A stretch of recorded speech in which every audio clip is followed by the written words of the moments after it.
তাহলে ভেলোসিটি আর স্পিড কি বুঝিয়ে দিলাম, ডিস্টেন্স ডিসপ্লেসমেন্টের ডিফারেন্স বুঝিয়ে দিলাম, আর লাস্ট একটা যেটা বাকি আছে সেটা করে এই এপিসোডটা শেষ করব, সেটা হচ্ছে আমার মাস আর ওয়েট এইটার মধ্যে কি ডিফারেন্স। খুব সহজ ডিফারেন্স। মাস হচ্ছে যে কোনো জিনিসের ইন্টারনাল প্রপার্টি। আমার মাস এত, আমি এরকম একটা গোলগাপ্পা বডির মাস হচ্ছে এম। ওয়েট হচ্ছে যে কোনো জিনিসকে তার গ্র্যাভিটি জি যেটা দিয়ে পুল করে, আফটার মাল্টিপ্লাইং দ্যাট জি সেই ওয়েটটা আমরা পাই। মানে W weight is equal to M g. Mass internal property constant, weight is dependent on g, acceleration due to gravity, it will vary with g। এই হচ্ছে আর্থ। আর্থের ওপরে একটা বডির ওয়েট আলাদা হতে পারে।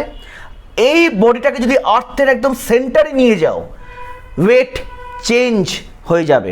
এই বডিটাকে যদি আমি মুনে নিয়ে যাই, এই বডিটাকে এম যদি আমি মুনে নিয়ে যাই, মুনে গ্র্যাভিটি কি G dashed, acceleration due to gravity G dashed equal to G by 6, তাহলে এর weight on the moon W dashed is equal to M G by 6 হয়ে যাবে। যে বডির ওয়েট অর্থে হচ্ছে এম জি, মুনেই সেটা W dashed M G by 6 হয়ে যায়, যেহেতু অ্যাক্সিলারেশন ডিউ টু গ্র্যাভিটি মুনে জি বাই 6 হয়ে যায়। ওই জন্য মনে রাখতে হবে mass is an internal property, mass never changes, weight varies. আমাকে ঝট করে এবার কমেন্ট সেকশনে ছোট্ট একটা কোয়েশ্চেন জিজ্ঞেস করছি, আমাদের ওয়েট ইকুয়েটারে বেশি না পোলে বেশি? আমি পোলে গিয়ে আমার হালকা লাগবে না আমার ভারী ভারী লাগবে? ইকুয়েটারে আমি হেঁটে বেড়াচ্ছি, আমার হালকা লাগবে না ভারী লাগবে? মানে ওয়েট কোথায় বেশি, ইকুয়েটারে না পোলে? এটা কমেন্ট সেকশনে আমাকে লিখে জানাও। আরেকটা জিনিস বলে দিচ্ছি, একদম জাস্ট ছুঁয়ে যাচ্ছি, মনে রাখবে মাস কখনো চেঞ্জ হয় না। Mass of a body, mass of a substance is constant. only mass একমাত্র একটা জিনিসের চেঞ্জ হতে পারে, সেইটাকে যদি মানে আমি কোনো, এইটা হচ্ছে একটা বডি এম, এইটা একটা ভেলোসিটি নিয়ে মুভ করছে সে ভি, কখনো তার মাস চেঞ্জ করা সম্ভব নয়।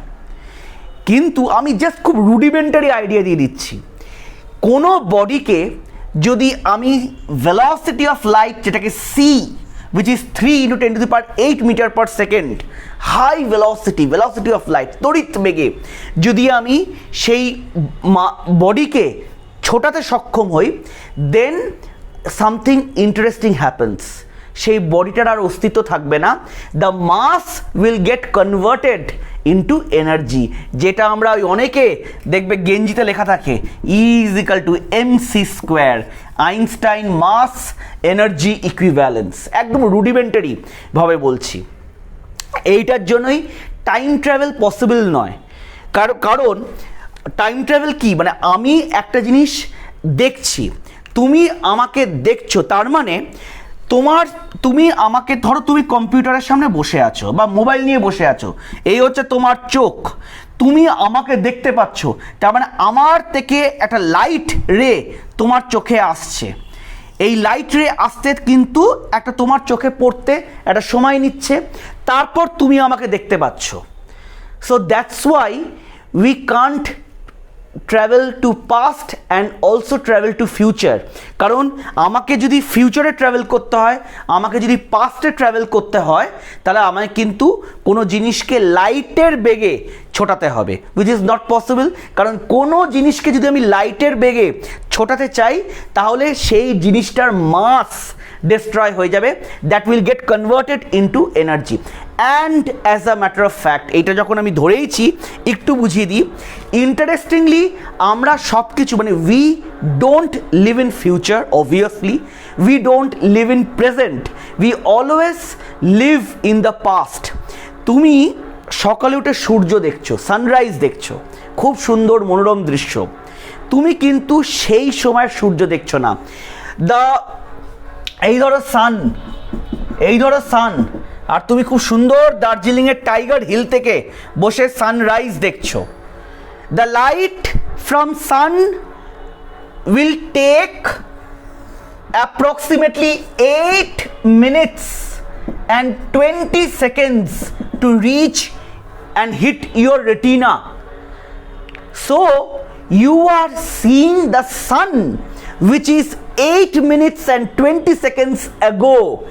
মানে তুমি সানকে 8 মিনিট 20 সেকেন্ড লেট দেখছো। 8 মিনিট 20 সেকেন্ডস সে সানের যে পরিস্থিতি ছিল সেইটা তুমি এখন দেখছো। So we always see past. তুমি রেস্টুরেন্টে গেছো, খুব সুন্দর একটা মেয়েকে দেখেছো, খুব পছন্দ হয়ে গেছে, তুমি কিন্তু ওই মেয়েটার প্রেজেন্ট দেখছো না। ওই মেয়েটির থেকে লাইট তোমার যতক্ষণ রেটিনাতে পৌঁছেছে, ওই মিলি সেকেন্ড, ন্যানো সেকেন্ড বা যা সেকেন্ড হোক, রুডিমেন্টারিভাবে বলছি, ওই মেয়েটির তুমি পাস্ট দেখোছো। So we live in past. এই কনসেপ্ট নিয়ে আজকে শেষ করছি। আশা করি এইটুকু অনেকটা কনসেপ্ট ক্লিয়ার করতে পারলাম। নেক্সট ক্লাসে কিন্তু আমি সিরিয়াস জিনিসে ঢুকে যাওয়ার আগে বা ক্লাস শেষ করার আগে একটাই কথা বলতে চাই, মানে তোমাদের সবাইকে অসংখ্য ধন্যবাদ that you are liking the small short session. এবং খুব স্পষ্টভাবে একটা কথা ক্লিয়ার করতে চাইছি, I am just living by my philosophy. আমাদের এই থার্ড আইটা একটু খুলতে শুরু করবে, আমরা বুঝতে পারবো যে খালি চাই চাই চাই চাই না, বা খালি আমি নেব না, আমাদেরও এই সোসাইটিতে কিছু দিতে হবে, বা আমাদের সীমিত ক্ষমতার মধ্যে এই সোসাইটিকে যে গিভ ব্যাক করতে হবে, এটা খুব দরকার। আমার পার্সোনাল ফিলসফি হচ্ছে শিক্ষা ব্যবস্থা এবং স্বাস্থ্য ব্যবস্থা, the health system and the education system should not be commercialised, বা যদি কমার্শিয়াল থাকেও that aspect should be kept to minimum. আমি মনে করি এই দুটো সেক্টর, শিক্ষা ব্যবস্থা এবং স্বাস্থ্য ব্যবস্থা, এই দুটো সেক্টর হচ্ছে মানব সম্পদ বা হিউম্যান রিসোর্সের সঙ্গে ডিরেক্টলি রিলেটেড। দে নার্চার হিউম্যান রিসোর্সেস, মনুষ্যত্বকে নার্চার করে। ওই জন্য শিক্ষা ব্যবস্থা এবং স্বাস্থ্য ব্যবস্থা যদি বিজনেসে পরিণত হয়, কোথাও আমরা হিউম্যানকেও কমোডিফাই করে দিই, আমরা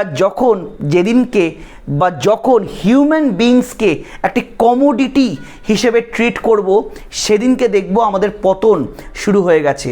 মানব সম্পদকে আমাদের নার্চার করতে হবে, মানব সম্পদকে আমাদের রেসপেক্ট করতে হবে। যে আমরা সব কিছু করতে পারবো না, কিন্তু এই ফর এক্সাম্পল সবসময় ফ্রি এডুকেশন দেওয়া পসিবল না, প্র্যাকটিক্যালি পসিবলও নয়।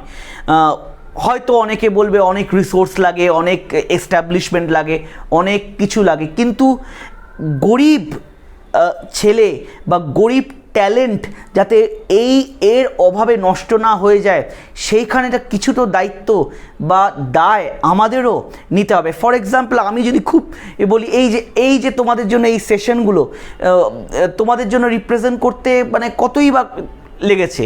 মানে আমি তো এই জাস্ট কলেজ স্ট্রিটে গিয়ে এরকম 3-4টে পেন নিয়ে চলে এসেছি। মানে as a matter of fact আমি ওকে ফোন করে বলে দিয়েছিলাম, ওরাই এই 3-4টে পেন, একটা এরকম ডাস্টার আর এই বোর্ড, এই হার্ডলি 800 টাকা লেগেছে।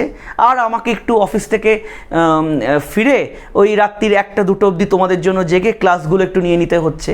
এই তো জাস্ট একটু আমার পরিশ্রম হচ্ছে, কিন্তু তাতে তোমরা যদি এই ক্লাসগুলো থেকে একটু হলেও উপকার পাও, সেটা কোথাও গিয়ে আমি হয়তো মনে করব যে আমি ওই যে একটু গিভ ব্যাক টু দ্য সোসাইটির, একটু মানব সম্পদের উন্নতির জন্য ওইটুকু হয়তো আমি কন্ট্রিবিউট, ছোট্ট সামান্য এই ওশানের সামান্য হয়তো একটা ফোঁটা কন্ট্রিবিউট করতে পেরেছি। এই ফিলসফিতে নিয়েই আমি কিছু কিছু সেশনস নেওয়ার চেষ্টা করছি, এবং এই ফিলসফির জন্যই তোমাদের কাছে এই ক্লাসগুলো নেওয়া, যাতে প্রকৃত ট্যালেন্ট হারিয়ে না যায়। It is just a philosophy that I am putting into work. It is just a philosophy that I strongly believe in, and I strongly believe that the health care and the education system should not be commercialised. Lakh lakh টাকা দিয়ে লাগে না, আমার তো মনে হয় লাগে না। লাখ লাখ টাকা দিয়ে আমি একটা এডুকেশন সিস্টেমকে কমার্শিয়ালাইজড করছি। লাখ লাখ টাকা দিয়ে একটা সিস্টেমকে চালানোর জন্য অনেক যুক্তি লাগে, একটা ফ্রিতে সেশন নেওয়ার জন্য যুক্তি আছে। তো লেটস লিভ। ওই যে বললাম না, যে যখন আমাদের থার্ড আইটা ওপেন হবে এবং যখন আমরা বুঝবো যে we have to give back to the society, এইটা আমাদের দায়, আমাদের কর্তব্য। আমরা যতটুকু পারি, আমাদের যতটুকু শক্তি নিয়ে আমরা যদি এই সোসাইটিকে ফেরত দিতে পারি, এই সোসাইটির মানব সম্পদকে নার্চার করতে পারি, আমরা কিন্তু আমাদের ভবিষ্যৎ প্রজন্মকে নার্চার করছি। এইটুকুই জাস্ট।